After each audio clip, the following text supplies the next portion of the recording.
আসসালামু আলাইকুম। গণজাগরণ কণ্ঠ টিভির পক্ষ থেকে সবাইকে স্বাগতম। আপনাদের সাথে আছি আমি মোহাম্মদ শুভ। দিনাজপুরের সদর উপজেলায় গণপিটুনিতে যুবক মারা গেছেন।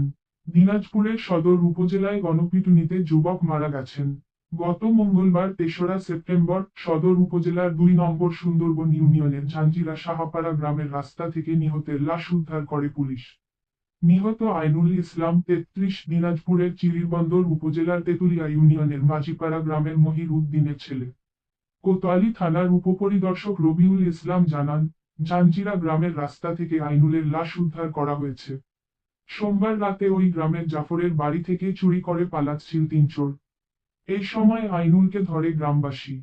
চুরির অভিযোগে আইনুলকে পিটুনি দেয় তারা।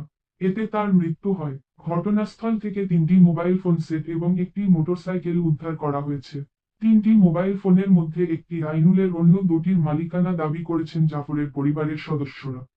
কোতোয়ালি থানার ওসি মো. ফরিদ হোসেন লাশ উদ্ধারের বিষয়টি নিশ্চিত করে জানান, ময়নাতদন্তের জন্য লাশ দিনাজপুরের M Abdur Rahim medical college মর্গে পাঠানো হয়েছে।